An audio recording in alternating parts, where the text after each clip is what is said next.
समस्त ऋषियों ने राजा परीक्षित के इन प्रश्नों के पूछने के लिए साधुवाद दिया और उनसे प्रश्न के उत्तर देने के लिए महायोगी श्री सुखदेव जी के आग्रह किया।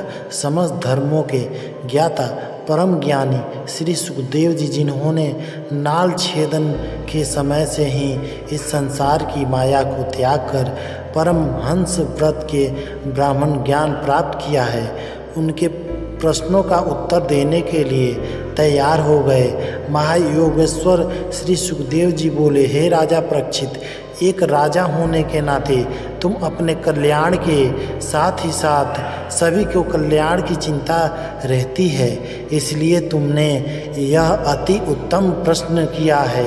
इसके तुम्हारे कल्याण के साथ ही साथ दूसरों का भी कल्याण अवश्य ही होगा। मनुष्य जन्म लेने के पश्चात संसार के माया जाल में फंस जाता है और उसे मनुष्य होने का वास्तविक लाभ प्राप्त नहीं हो पाता। उसका दिन काम धंधे में और रात नींद तथा स्त्री प्रसंग में बीत जाता है।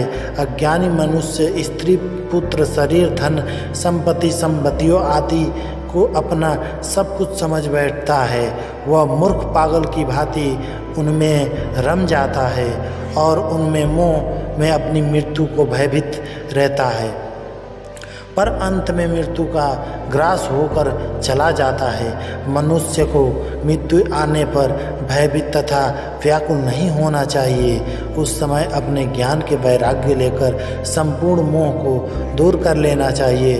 अपनी इंद्रियों को वश में करके उन्हें सांसारिक विषय वासनाओं से हटाकर चंचल मन को दीपक की लौ के समान स्थिर कर लेना चाहिए। इस समस्त प्रक्रिया में मध्य ओम का निरंतर जाप करते रहना चाहिए, जिससे कि मन का इधर उधर ना भटके। इस प्रकार ध्यान करते करते मन भगवत प्रेम में आनंद से भर जाता है, फिर चित्त वहाँ से हटने को नहीं करता है। यदि मूढ़ मन रजोगुण और तदोगुण के कारण स्थिर न रहे तो साधक को व्याकुल न होकर धीरे धीरे धैर्य के साथ उसे अपने वश में करने का उपाय करना चाहिए। उसी योग धारण से योगी को भगवान के दर्शन हृदय में हो जाते हैं और भक्ति की प्राप्ति होती है।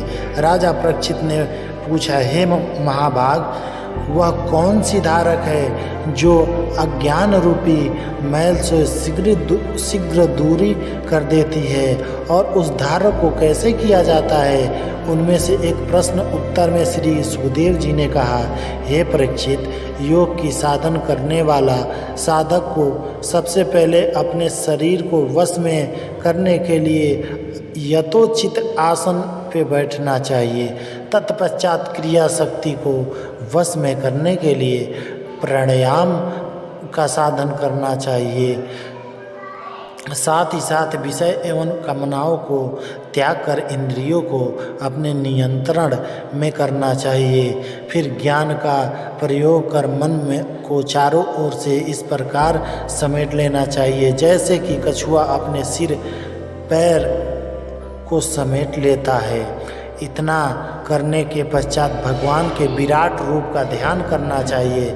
उसे यह समझना चाहिए कि जल, वायु, अग्नि, आकाश, पृथ्वी आदि पंचतंत्र, अहंकार और प्रकृति, इन 7 पदों से आवृत्ति यह संपूर्ण ब्रह्मांड विराट भगवान ही शरीर हैं। वहीं इन सबको धारक किए हुए हैं। तत्वज्ञानी पुरुषों के अनुसार पाताल विराट भगवान के तलवे रसातल, उनके पंजे महातल, उनकी एड़ी के ऊपर की गांठें तलातल, उनकी पिंडली सूतल, उनके घुटने बीतल और अतल, उनकी जांघें तथा भूतल उनका पेड़ू है।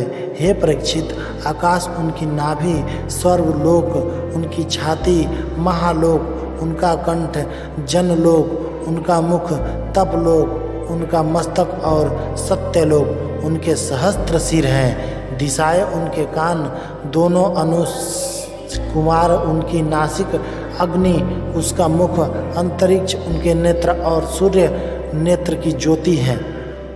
दिन और रात्रि उनकी पलकें हैं, ब्रह्मलोक उनका भूविलास है, जन उनका तालु और रस उनकी जिह्वा है, वेद उनकी मस्त रेखाएं और यम उनकी दाढ़ें, स्नेह उनकी दांतें और जगत को मोहित करने वाली माया उनकी मुस्कान, लज्जा उनकी ऊपरी ओट तथा शोभ विलास ओट, धर्म उनके स्तन और अधर्म उनकी पीठ है, प्रजापति ब्राह्मण उनकी मूत्रेंद्री, मित्रावरुण उनके अंडरोक और समुद्र उसका कोख, पर्वत उनकी हड्डियाँ और नदियाँ उनकी नाड़ियाँ, वृक्ष उनके रोम और वायु उनके श्वास, बादल उनके केश, संध्या उनका वस्त्र, मूल प्रकृति उनका हृदय और चंद्रमा उनका मन है, महात्म उनका चित्त और रुद्रदेव उनका अहंकार है, वन्य पशु उनका कमर तथा हाथी घोड़े खच्चर आदि उनके नस हैं, अनेकों प्रकार के पक्षी उनकी कलाएं हैं, बुद्धि उनका मन है और मनुष्य उनकी निवास स्थान है, अस्पराचारण गंधर्व आदि उनके स्वर हैं, देवताओं के निमित्त किए गए यज्ञ उनके कर्म हैं, दैत्य तथा राक्षस उनके वीर्य, ब्राह्मण उनकी मुखारंदी, रक्ष्य उनकी बाहें, वैश्य उनकी जांघें तथा